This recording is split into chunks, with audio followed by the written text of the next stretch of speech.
زیب صاحب، کیا یہ ساری جو گفتگو آپ نے بھی کی، ہم نے بھی سنی اور کی، سب دوستوں نے اس میں شامل کیا، آج کا جو سوال تھا اس پر ہم کچھ تھوڑا سا غور کر کے آگے جا سکے ہیں یا کچھ تھوڑا بہت ہمیں سمجھ آئی ہے، تو اس کو اگر آپ مختصر طور پہ بیان فرمائیں تو وائنڈ اپ کرتے ہیں.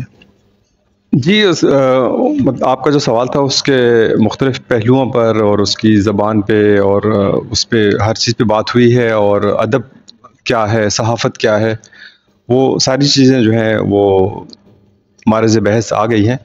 تو لیکن ایک جو چٹھا صاحب نے بات کی کہ انٹرسیکشن والی، تو وہ بھی بڑی دلچسپ ہے کہ کئی مثالیں ایسی ہیں کہ جہاں پہ آپ کو فرق کرنا بڑا مشکل ہو جاتا ہے. جیسے اس میں سویتلانہ کی ایک مثال جو نوبیل پرائز لے گئی، تو وہ انٹرسیکشن پہ ہے، وہ ادب اور صحافت کے بیچ میں ہے.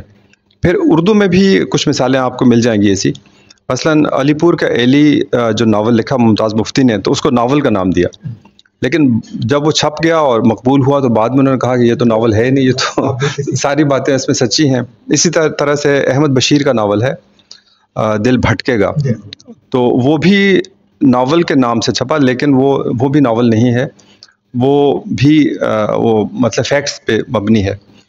ایک اور بہت اچھی مثال جو میں نے جو کتابیں پڑھی ہیں، شاید اس میں سب سے عمدہ جو کتاب ہے وہ ایک امریکن صحافی ہے، کیتھرین بو اس کا نام ہے.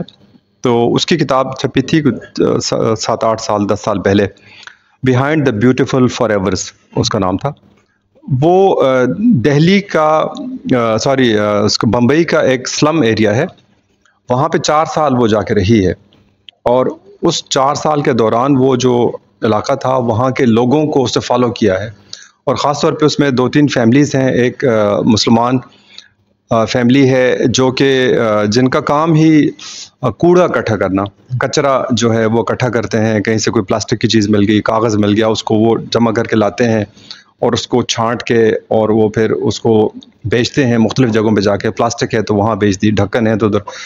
تو وہ اس نے 4 سال تک فالو کیا ہے سب فیملیز کو، اور ان کی آپس میں انٹریگز، اس کے جو اس میں مسلمان کیریکٹر ہے اس کے اوپر ایک مقدمہ ہو جاتا ہے، قتل کا مقدمہ، وہ بھاگ جاتا ہے، پھر پولیس پکڑ لیتی ہے. تو وہ اتنا زبردست اور اتنا دلچسپ ہے، اور کردار اس نے ایسے تخلیق کر دیے ہیں کہ کافی عرصہ ہو گیا مجھے اس کو پڑھے ہوئے، لیکن آج تک وہ مجھے چیزیں یاد ہیں. تو یہ پھر آپ اس کو کہاں رکھیں گے، یہ صحافت ہے یا یہ؟ اور وہ صحافی ہے، وہ خاتون ہو جا کے رہی ہے، اور اس نے ایکچولی فالو کیا ہے لوگوں کو، اور جو ان پہ بیتی ہے وہ اس نے ڈاکومنٹ کیا ہے. تو وہ چیزیں پھر انٹرسیکشن پہ آ جاتی ہیں، تو وہ لائن جو ہے وہ بیچ میں کہیں نہ کہیں دھندلی ہو جاتی ہے. تو لیکن آپ کا جو بنیادی تھا، جو خبر والی، جو ایک بیسک خبر ہوتی ہے 5 Ws اور ایک H والی، وہ اور پھر اعلیٰ ادب، وہ ظاہر ہے کہ 2 بالکل الگ بر اعظم ہیں.